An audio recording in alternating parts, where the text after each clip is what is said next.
¿Qué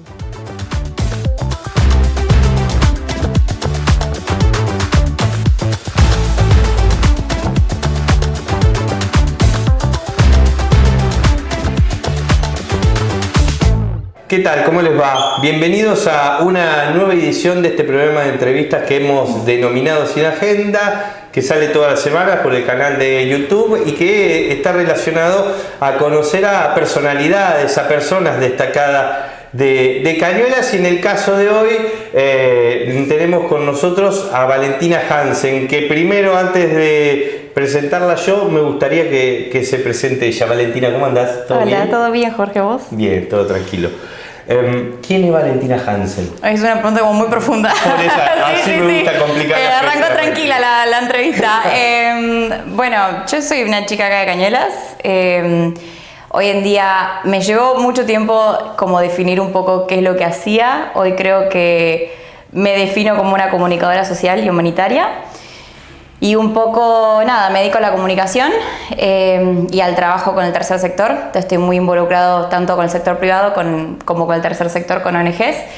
Hago mucho voluntariado y hago redes. Ajá. Así que un poco eso. Criada en Cañuelas, Sí. desde chiquita. No nacida, pero sí criada. Bueno, pero sí criada acá Sí. desde chiquita. Y ¿para dónde salió esa adolescencia primero que nada? Porque en algún momento vamos a llegar a quién sos hoy. Pero digamos, ¿por dónde arrancaste? ¿Para dónde fuiste cuando eras un adolescente? ¿O cuáles eran esos primeros intereses que tenías? Yo creo, lo que siempre digo es que para mí vino de mi familia. En mi familia siempre se pregonó mucho la solidaridad. Mis viejos, los dos son sumamente solidarios.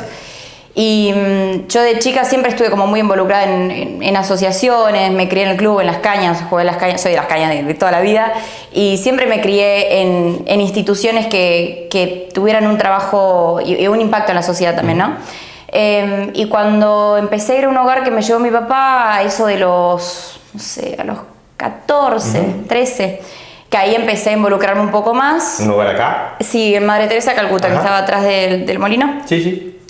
Y bueno, nada, y empecé yendo ahí y de repente dejé de ir con mi papá, empecé a ir sola, empecé a hacer un tallercito semanal y me empecé a copar y nada, me pasaba un poco que encontraba ahí algo que no encontraba en ningún otro lado. Y eso de a poco empezó a crecer un poco en mi vida y empecé a escucharlo y a ver qué me pasaba con eso. Y bueno, ya acá estamos. ¿Y qué te movilizaba cuando ibas allí? Yo creo que... A ver, son muchas las aristas que se me disparan con esa pregunta, ¿no? Pero a mí me pasó siempre que me dio mucha impotencia el sentir que yo tenía oportunidades que otras personas no tenían. El sentir que a mí mis viejos me habían dado todo y Casi que te incomodaba las oportunidades. Un poco sí, te digo que sí, había un lugar donde mis viejos, dos laburantes, pero siempre me dieron todo, a mí nunca me faltó nada. Y siempre me hicieron estar muy en la tierra de que, bueno, tu realidad es tu realidad, pero hay infinitas realidades como personas. Entonces, a mí me pasaba que me daba mucha impotencia, la injusticia social, me daba mucha impotencia sentir que yo podía hacer cosas que otras personas no. Tanto sea estudiar, no sé, un montón de oportunidades, ¿no? Entonces, nada, un poco sentir que yo estaba intentando desde mi lugar transformar la realidad de alguien más, eso me empezó a llenar y un poco lo que a mí me pasaba en lo personal, ¿no? Porque en lo personal a uno le pasa mucho cuando hace estas cosas, que se lleva un montón también. Entonces, lo que yo sentía ahí no lo sentía en ningún otro lado. ¿Y te fuiste a estudiar qué? Estudié licenciatura en gestión de negocios en Capital, en el ITBA. Y ahí hiciste un intercambio a Europa, a Lisboa, si no me equivoco. Y ahí, ¿con qué te encontrás que terminás en África, por decirlo en términos generales, que te lleva allá? Porque vos tenías eso acá, haces el intercambio, ¿y en Europa qué? Empecé a escribir, empecé a encontrar toda esta como beta creativa que yo de chiquita siempre fui cachivache, era recontra creativa, andaba acá para allá pintando, escribiendo, cantando, tocando la guitarra, pero bueno, estando allá, o sea, uno con el tiempo creo que uno va perdiendo esas cosas. Después fue como, bueno, la carrera, empecé a trabajar, como todo, siempre fui muy estructurada, como muy de las cosas que había que hacer y el camino que había que seguir y lo que había que hacer. Y todo lo que te gustaba lo dejabas al Claro, costado. un poco eso, y de repente yo estaba allá estudiando, pero la verdad que también estaba viajando, estaba sumamente inspirada, entonces volví a escribir, volví a conectar con esa parte creativa mía. ¿A escribir qué? reflexiones, cosas de la vida, como yo escribo mucho en redes, y empecé a escribir y bueno, me empecé a conectar de vuelta con esta sensibilidad y todo esto toda la parte quizás, si querés, solidaria, siempre siguió en mí. De repente fue como, che, esto lo quiero escuchar más todavía y bueno, decidirme para allá. ¿Hay alguien que te conecta con ir a África? ¿Te anotaste en una ONG sola? ¿Cómo fue ese paso para dar? Porque me imagino que de la comodidad de Europa y de Portugal a ir a África también uno tiene que pensar si tiene ganas de ir a pasarla un poco mal en los términos de la comodidad que uno tiene en pos de otro. Sí, yo creo que fue literalmente escuchar lo que estaba intuyendo, no hay otra palabra, o sea, no te lo puedo explicar de una forma racional porque no puedo. Claro. O sea, nada, la verdad que yo estando en Europa medio que empiezo a tener como una crisis existencial bastante importante de che, ¿qué quiero hacer de mi vida?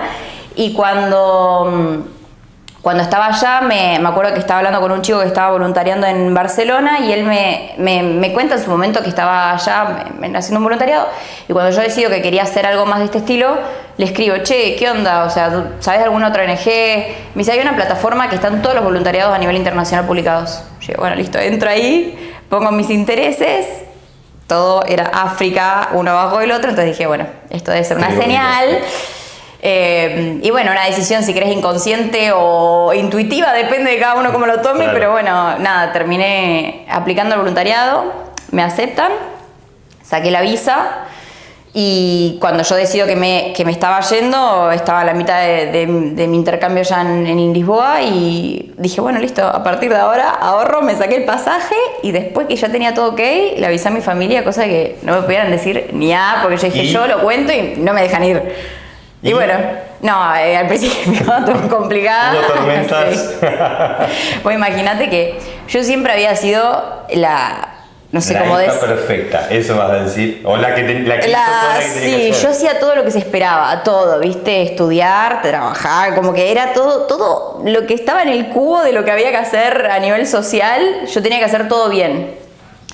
Entonces vos imagínate cuando yo digo, tipo, che, me voy a África a voluntariar.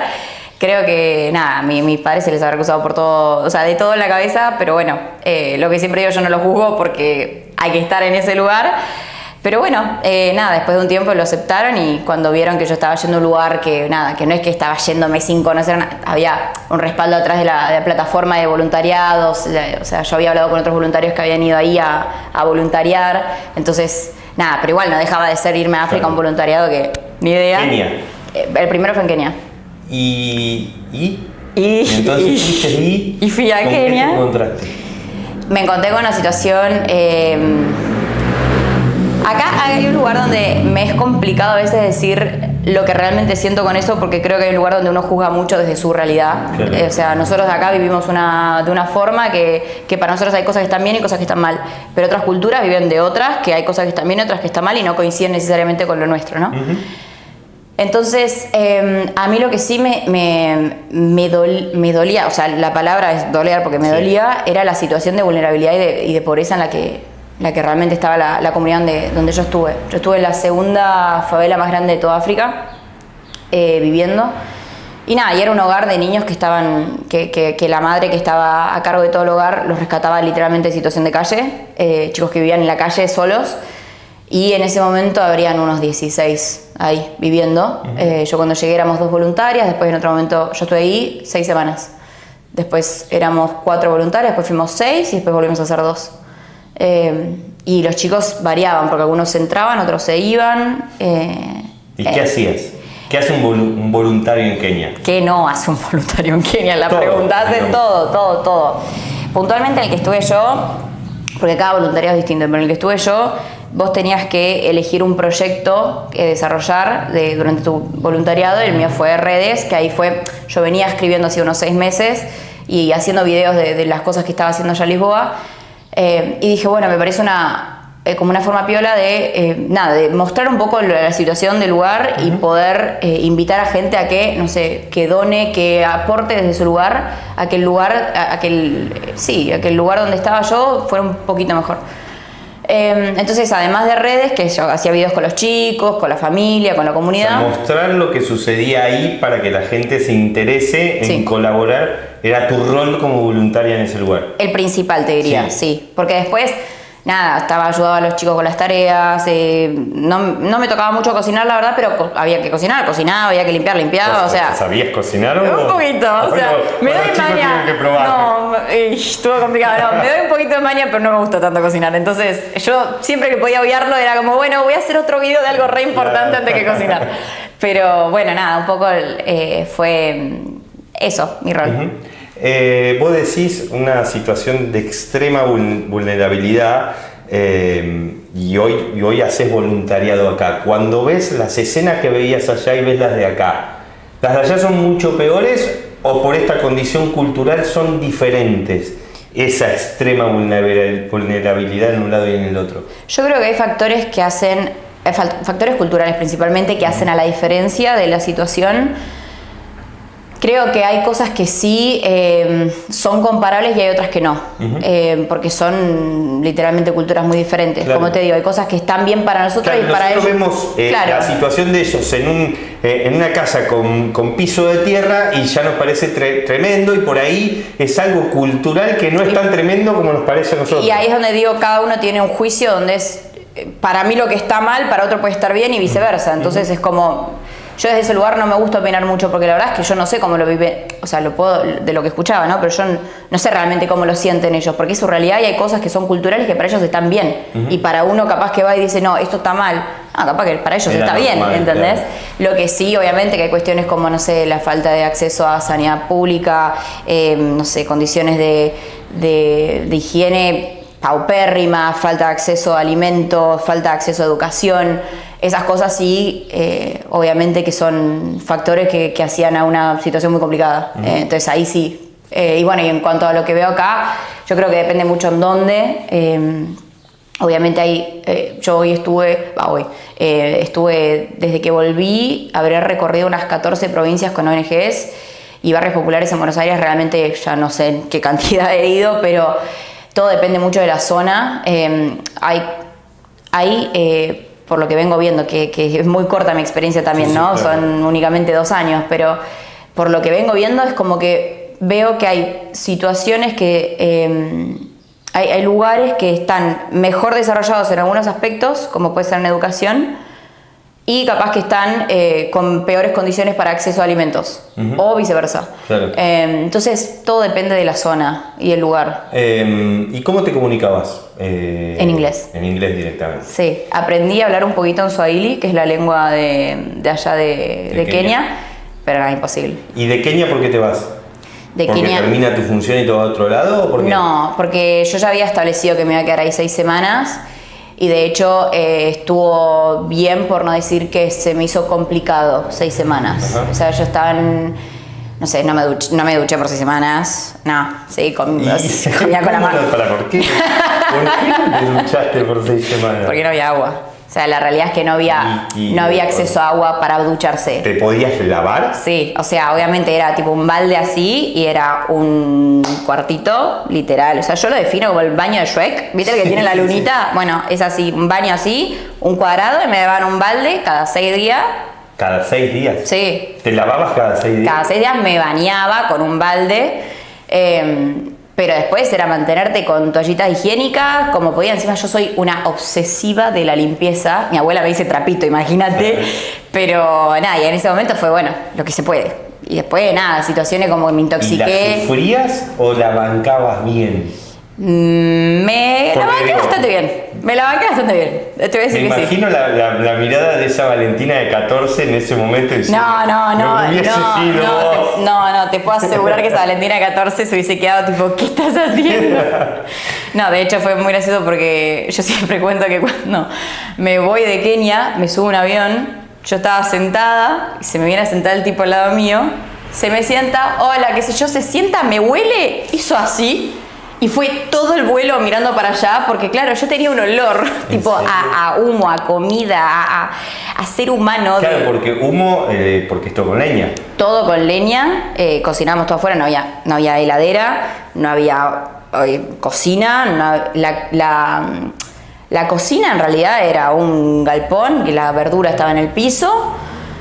Y cada vez que había que cocinar para 25 personas, en cada comida había que prender un fueguito afuera y poner tipo la olla literalmente arriba del fuego. O sea, esa era la forma de cocinar. Y recién decías que te intoxicaste, ¿con qué? Con de todo. O sea, literal con el agua, con la el comida. Agua tampoco es para tomar. Todo. Me intoxiqué un montón de veces, pero hubo una que realmente, o sea, sin exagerar, yo pensé que me moría. O sea, no sé cómo explicártelo. El dolor, estuve 1 hora delirando el dolor de panza en una cama. Y vino la mamá, o sea, nosotros le decíamos mamá, que mamá era como la matriarca del lugar, que ella estaba como a cargo de todo. Y después estaba la hija, que era Lizzy, que era con la que yo trabajaba en el día a día. Y viene mamá y me dice, abrí la boca, me dio unas botas de no sé qué. Yo dije, bueno, acá... que sea lo que tenga que hacer, qué sé yo, dije no sé, que sea lo que tenga que hacer, y me dio las botas y bueno, acá estoy, algo hicieron las botas, porque yo estoy acá. Igual que, uno va porque tiene ganas, encuentra su lugar en el mundo, lo que quiere hacer, a las 2 semanas de eso, ya tenés que empezar a tener una fuerza mental importante. Sí.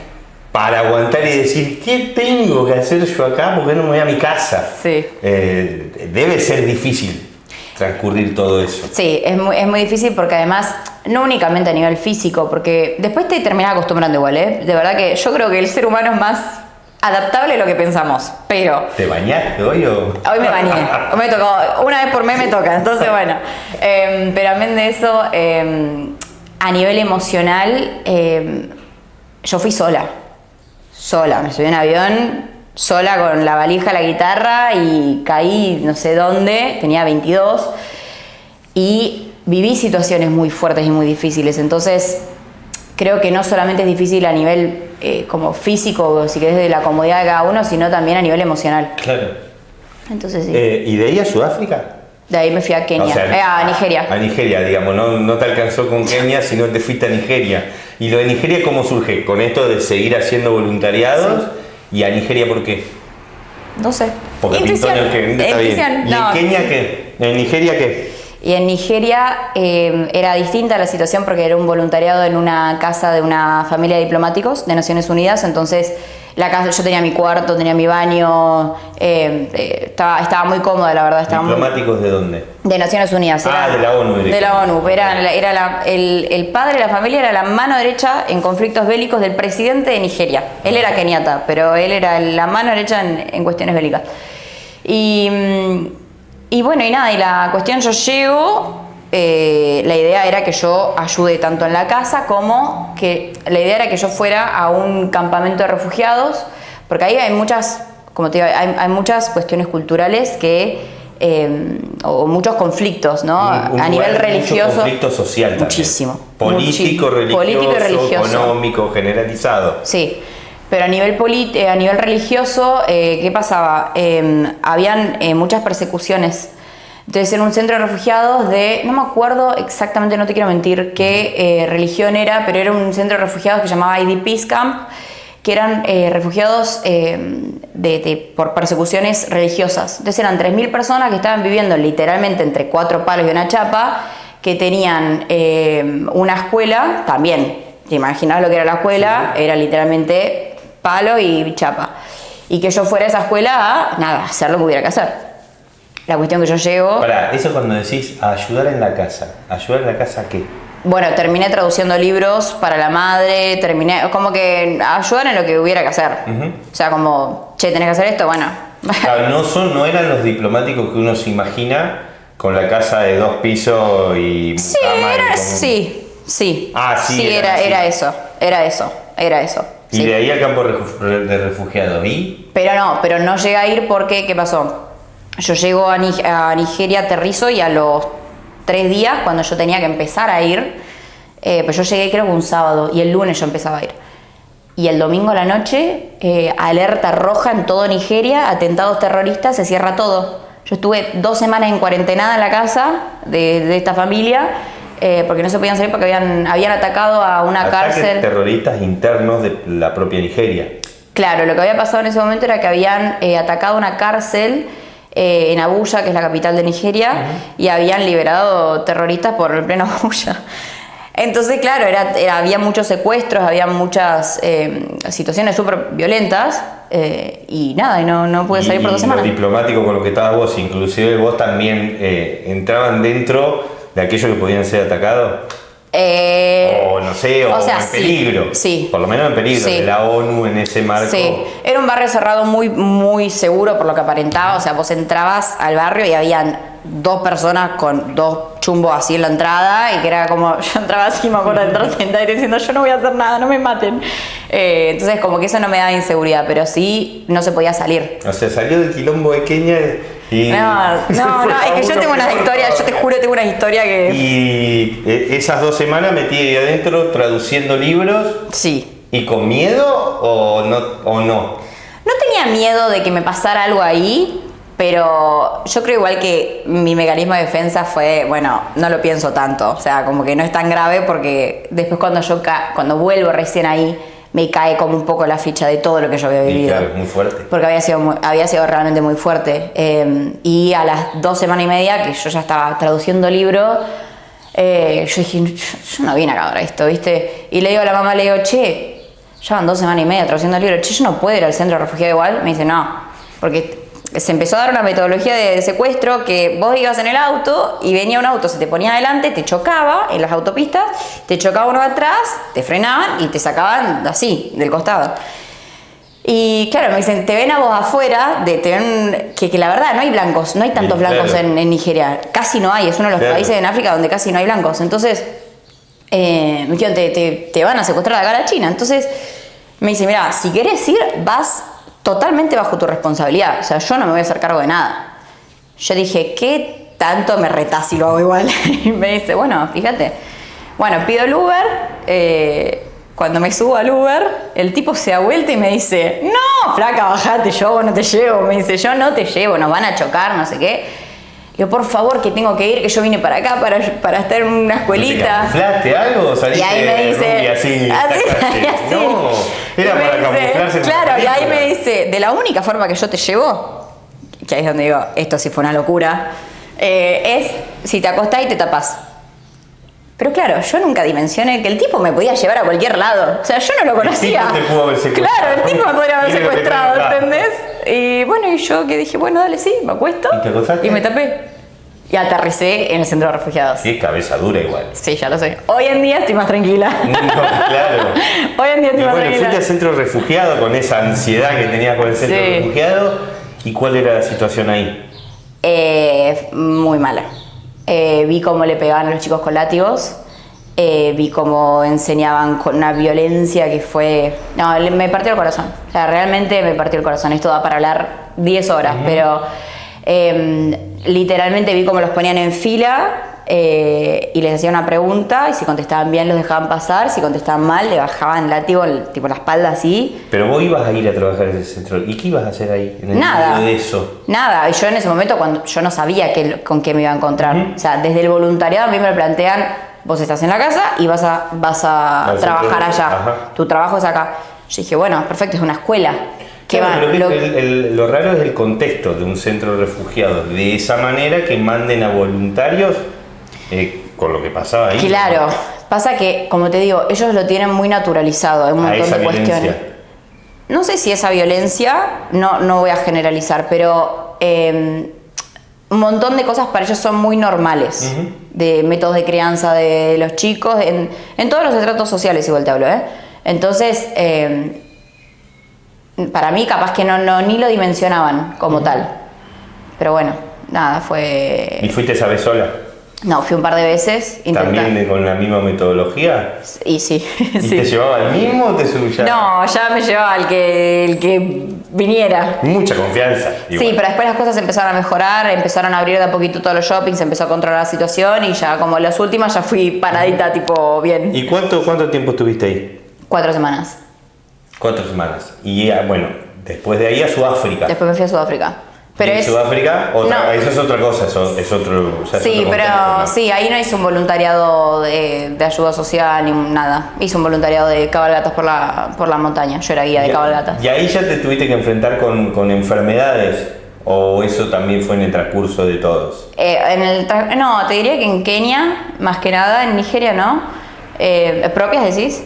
De enfermedades en general. Sí, no, allá lo que había mucho en Sudáfrica era mucho VIH, muchísimo VIH. Que nada, me enteraba por mis compañeros de laburo de la granja donde yo estaba, porque nada, sí, mucho VIH y después. No, es un país mucho más primermundista, entonces no había tanto tema con eso. Y bueno, y te volvés para acá. Después de todo eso, ¿y por qué te volvés? Porque tenía que terminar la carrera y porque también entendía que mi vida no iba a ser en África. O sea, fue una experiencia para mí que hoy en día la agradezco un montón porque aprendí muchísimo, muchísimo. Me marcó mucho como persona sobre todo. Pero bueno, mi vida está acá. Bueno, y acá entonces, ¿hacer qué? Porque entiendo que te daste manija con eso, sí, y empezaste a armar distintas cosas acá. Claro, en medio yo vuelvo, me faltaba un cuatrimestre para recibirme porque yo estando en África seguía cursando, hice la tesis estando allá, en el medio de todo el quilombo. Y cuando vuelvo, nada, fue recibirme y empezar a ver qué quería hacer realmente con esto. Y bueno, es hasta el día de hoy que todavía, o sea, yo hoy en día me dedico a comunicación con propósito y... ¿Qué es eso? Nada, es comunicar de los valores, como el propósito de las empresas, de las marcas, del sector privado e intentar ser este puente entre ONGs y el sector privado. Conseguir el financiamiento para las ONG, para exactamente, las distintas actividades que hacen. Exactamente. No solamente el financiamiento, sino también oportunidades, recursos de todo tipo. Entonces, potenciar las ONGs a la vez que potenciar el sector privado. 14 provincias dijiste que recorriste. ¿Y esto que con distintas actividades de las ONG? Sí. ¿Y qué te encontrás cuando vas? Como te digo, depende mucho de la provincia, depende mucho qué ONG, porque es distinta el trabajo que hace cada una. Te puedo decir que he estado en provincias que veo mejor la situación, como te decía, que veo capaz que están... Sí, veo de todo. Sí. De todo. El otro día te escuché en el discurso, ahora después te voy a preguntar ¿qué es esto de las 10 jóvenes sobresalientes de la provincia de Buenos Aires? Porque vi que te dieron un premio por eso. ¿Qué significa? ¿Cómo llegaste a ese lugar? No, me contactaron ellos, me contactaron por LinkedIn y nada, y un poco es una organización a nivel internacional que lo que busca es promover el liderazgo en jóvenes, entonces lo hacen a través de distintas cosas, distintos programas de liderazgo. Y uno de ellos son estos premios que son a nivel provincial, nacional e internacional en 10 categorías diferentes. Y a mí me dijeron, che, te queremos dar o sea, yo tenía que aceptar. Y nada, y acepté y me dijeron que nada, o sea, ellos querían postularme a nivel nacional, pero que para estar a nivel nacional tenía que primero pasar por provincial. Así que veremos qué pasa el año que viene. En el discurso que diste cuando te dieron este premio, a mí me impactó mucho la historia que contaste, que la terminaste diciendo que el hambre no espera, porque tuviste la posibilidad de estar con una nena que se metió piedras en la boca porque tenía hambre. Sí. Y eso fue acá. Eso fue en Quilmes. En Quilmes, acá nomás. Eso me parece muy fuerte porque uno ve la imagen, la vieja imagen esa, recordar las mejores fotos del mundo del águila esperando al nene desnutrido en África o todas estas situaciones que vos viste, pero te encontraste en Quilmes con una nena que se metía piedras en la boca porque tenía hambre. Sí. No pareciera que estuviese tan lejos todo lo que pasa y en realidad lo tenemos a la vuelta de la esquina. Sí. Me parece que eso también es interesante para contarle a la gente. Sí, sobre todo esto de no solamente para tomar dimensión de la situación, sino también para entender que cada uno desde su lugar puede aportar un montón. Yo creo que está mucho el mito de, bueno, tengo que tener guita para ayudar, tengo que tener mucho tiempo, desde cualquier tipo de recurso que vos tengas, ya sea tu escucha, tu contención, tu tiempo, tu estar, ya eso ayuda. Tenés 2 manitos, con estas 2 manitos puedes hacer un montón de cosas para transformar la realidad de otra persona. Entonces, creo que está bueno esto de decir, todo lo que vos puedas hacer, por más que vos pienses que es insignificante, para otra persona puede ser un montón. Entonces ahí es donde yo siempre invito, y creo que es uno de los motivos por los cuales hago redes, que es para que la gente entienda que desde su lugar pueden aportar un montón. Pueden dar una mano enorme, y uno capaz que piensa que no, es re poquito, no, pasa que tengo que hacer semejante, no, capaz que una pavada a otra persona le cambia el mundo. Entonces, nada, siempre lo hago para invitar a más gente a que se sume. ¿Te dan bola las empresas? ¿Se suman a este tipo de laburo o necesitas hacer mucho este speech para que te entiendan? ¿Quién se quiere sumar? No, hoy en día estamos en proceso, estoy laburando mucho mano a mano con mi productor y estamos encontrando la forma de llegar a más empresas, porque hoy en día la realidad es que no tanto, pero se nos va a venir un 2025 mucho más, creo que más positivo en ese sentido. Da la sensación que en Argentina no se termina de entender esto. No te creas, las corpos en general sí. Tanto sea por cuestiones legales, porque algunas tienen que cumplir requisitos legales, entonces tienen que hacer voluntariados corporativos o que tienen que destinar cierto porcentaje de la facturación a entidades del tercer sector, pero te diría que está creciendo bastante más. Sí. ¿¿Cómo llegás a ser embajadora de Techo? Porque eso es otro cargo, es otra cosa importante, es una ONG pero muy reconocida. ¿Cómo llegaste ahí? Bueno, primero contá qué es Techo y después contá cómo llegaste ahí. Bueno, Techo es una organización que su principal actividad es la construcción de viviendas de emergencia en barrios en situación de vulnerabilidad, básicamente. Entonces, se hace un fin de semana donde se construye una casa en 2 días, porque el proceso las casas están prefabricadas, entonces en 2 días la casa se levanta. Y es para, sobre todo, familias que están en situación de muchísima emergencia habitacional. Entonces yo empiezo en Techo el año pasado, y nada, y me sumé a la primera construcción, de repente a la segunda construcción, me sumé a otra actividad acá, me sumé a la campaña de recaudación de fondos, y de repente cuando me quise dar cuenta estaba súper enganchada. Y lo que a mí me gusta, además de que es como que yo me acuerdo de la primera construcción, dije, no voy a hacer ningún video, me voy a concentrar en la construcción. Vas a disfrutar de la construcción. Y no podía, era como que estaba diciendo, tengo que grabar esto, graba acá, graba allá, graba acá, graba allá, y de repente, claro, terminé haciendo un video, y es una de las formas de dar a conocer lo que hace la organización. Entonces empecé a involucrarme mucho también desde este lugar, ¿no? Con el área de comunicación de Techo, de, che, bueno, ¿qué hacemos acá? ¿Qué estrategia tienen acá? ¿Qué campaña se viene? Empecé a tener reuniones, tuve reuniones con Techo Internacional a nivel de comunicación, empezamos a desarrollar el programa de embajadores. Y bueno, nada, y en una de esas reuniones fue, bueno, che, ¿querés ser embajadora? Sí, perfecto, y estamos en proceso de terminar de firmar el contrato, pero sí. No sé si lo haces, pero te lo tengo que preguntar. ¿Tenés ganas de hacer algo acá? ¿En Cañuelas? ¿En Cañuelas? Capaz que estás haciéndome decir... No, en Cañuelas siempre estoy en contacto con organizaciones con las que... siempre no, porque en general estoy con las de Buenos Aires, pero con la organización que siempre estoy en contacto, y el año pasado estuve en los eventos, fue el Asilo de Cañuelas, en su momento también con el Hogar Madre Teresa de Calcuta. También estuve en un momento involucrada con la ludoteca de Máximo Paz, pero hoy en día sí, es que estoy con tantas cosas que es como una de las cosas que siempre mi viejo me dice, tipo, siempre hay que hablar al pueblo, siempre hay que hablar al pueblo, siempre hay que hablar al pueblo. Estoy en cosas como más casos puntuales que recaudo un montón de donaciones. Tengo mi casa que me explota de bolsas y de cosas, la gente me trae y de repente, che, vale, tengo una familia acá que no sé qué, bueno, agarro de eso. Son casos más puntuales. Problemas puntuales. Sí, claro. Pero después, nada, me encantaría estar con una organización de acá, pero bueno, hasta ahora no tuve tiempo, la verdad. Claro. Sí. Bueno, primero que nada, muchas gracias por haber venido, y nada, invitar si querés a la gente a sumarse a las distintas actividades que tenés en pos de ayudar a la gente. Sí, bueno, que yo siempre digo que en redes siempre publico todo lo que cada actividad o cada organización que está necesitando una mano o lo que sea, o cada voluntariado. Entonces, cuando la gente me dice, che, quiero voluntariarte, yo digo, quédate atento a mis historias, que yo en algún momento lo subo. Y después nada, que es eso, es perder el mito de que es inalcanzable, o de que tengo que hacer una obra enorme para hacer algo, o que tenés que ser un santo para...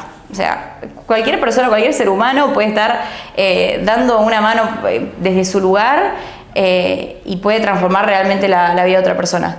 Entonces, nada, esa es siempre como mi invitación en general. Así que nada, gracias por el espacio porque eso también es parte de seguir sumando a la gente. Así que gracias. Valentina Hansen pasó por Sin Agenda en un nuevo programa. Nos queda el último de este ciclo y de este año. La semana que viene les agradecemos a todos ustedes por haber estado del otro lado.